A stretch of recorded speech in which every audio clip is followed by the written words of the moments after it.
Dixita Viswanath, who's an MD PhD candidate from Texas A&M University College of Medicine. She's working in the laboratory of Dr. Catoni in the Department of Nanomedicine at Houston Methodist Research Institute. And she'll be discussing the development of an implantable artificial lymph node as therapeutic cancer vaccine.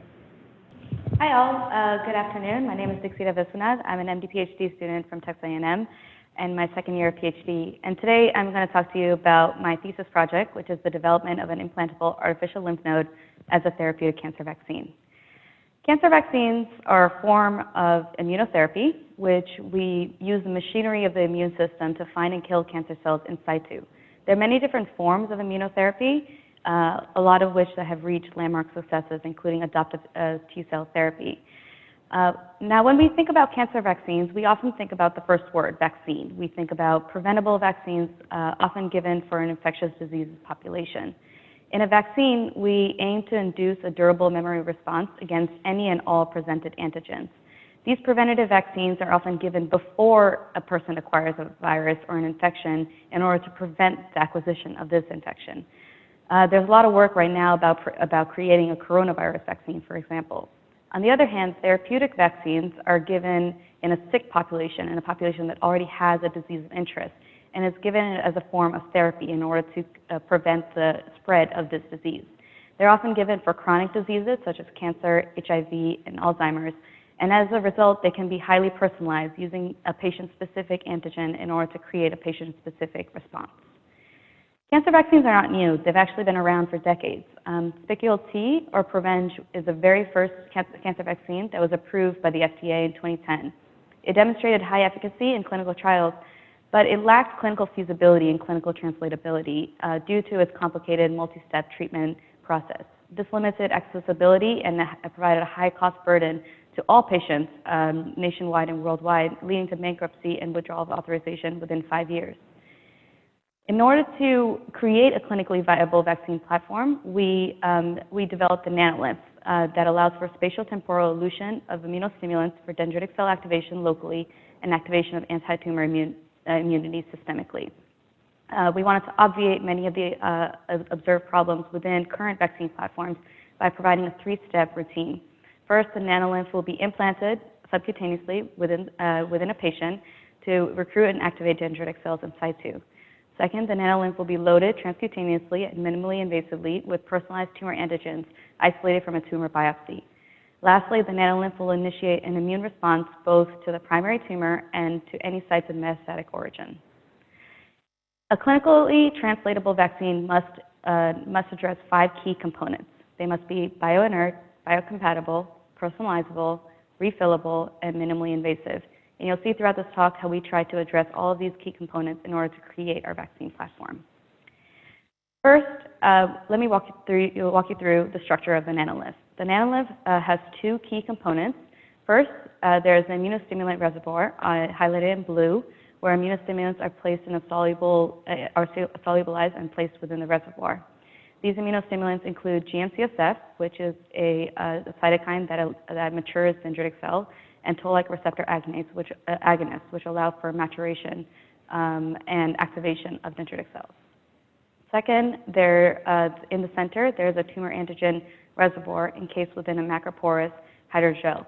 This allows for personalized antigens to be placed within the reservoir and allow for continuous infiltration within dendritic cells.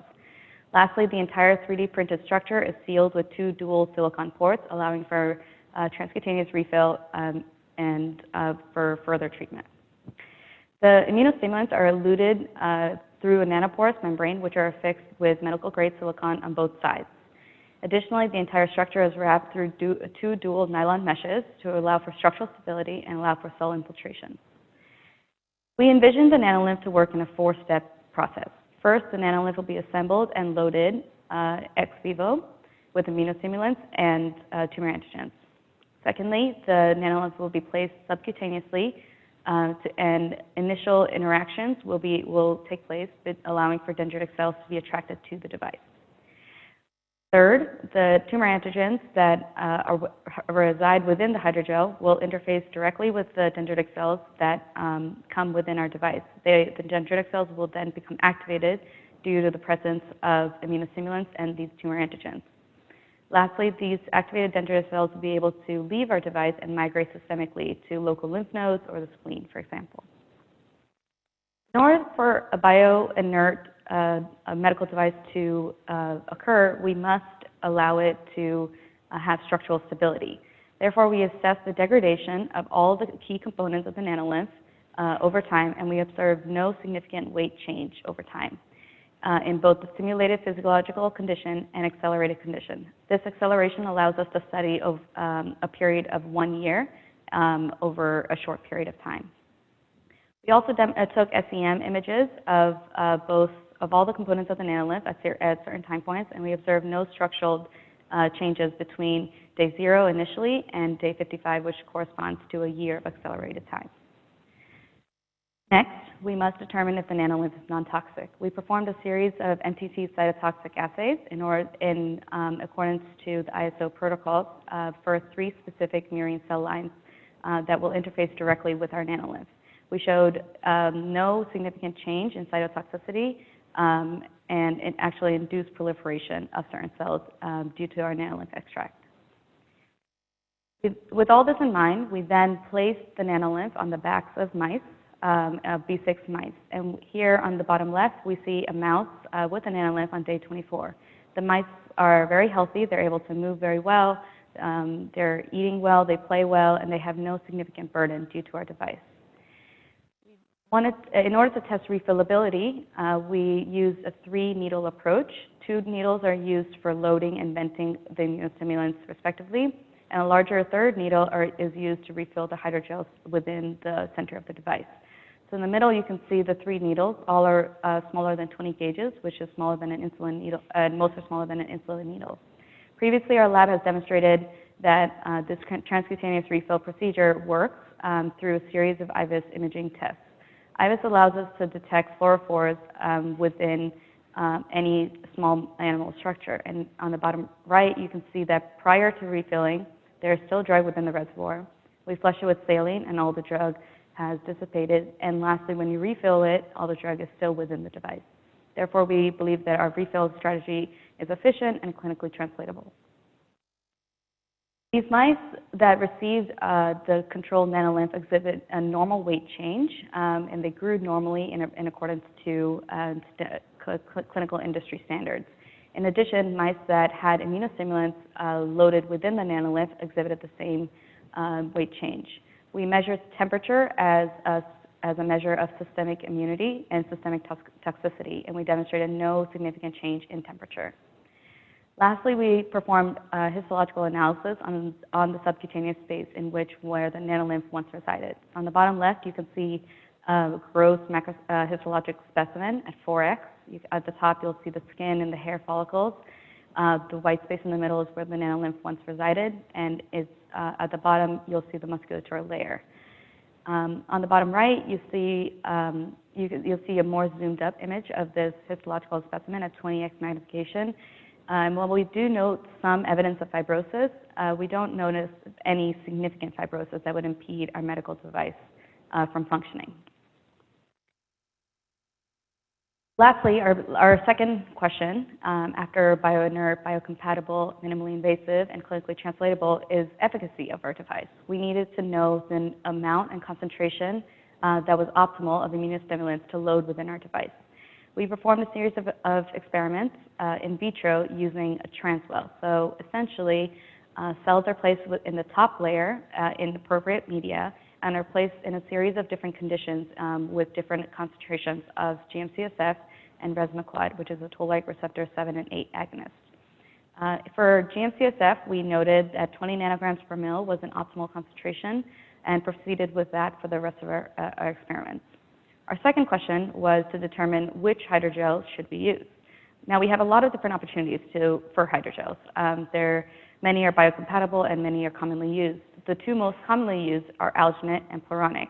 They're used widely in medical devices and have been proven and approved by the FDA. Therefore, when we assessed these and compared these 2 devices, we noted that there was a higher cell viability within the hydrogel as opposed to pluronic or different concentrations of pluronic. Lastly, we performed a similar titration experiment using resmetiquad, which is our second immunostimulant. In this experiment, we allowed cells to be co-cultured with resmetiquad and ovalbumin, which is a model antigen labeled with FITC, a model fluorophore. We hypothesized that when cells interact with resmetiquad, they will be able to uptake the antigen and present it more efficiently. Therefore, they will be OVA-positive. And we can detect this using flow cytometry. We noted that 500 nanograms per mil was the optimal concentration to detect the highest amount of OVA-positive dendritic cells. With all of this together, we implanted mice with the appropriate concentrations of immunostimulants for 14 days, and we allowed the mice to interact with each other and interact with our device. Upon explantation, we can see that the device is still fully filled, and we can even see some evidence of vascularization on the bottom left, which allows us to believe that immune cells are being trafficked directly to the site of our device. We then processed the tissue within the hydrogel and compared the different population of cells within the hydrogel. And we were really excited to find out that in comparison to control, nanolymphs that contain immunostimulants have a significant increase of activated dendritic cells within our device. So in conclusion, we proved today that the nanolymph is bioinert, biocompatible, structurally stable, non-toxic, and is straightforward to use, making it clinically feasible and easily personalizable.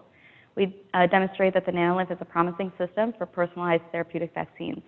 And in the future, we will test the nanolymph for antigen presentation in vivo and determine its efficacy in a tumor-bearing mouse model. And with that, I'd like to thank my entire laboratory for all of their support and the core facilities at the RI and my MD-PhD program.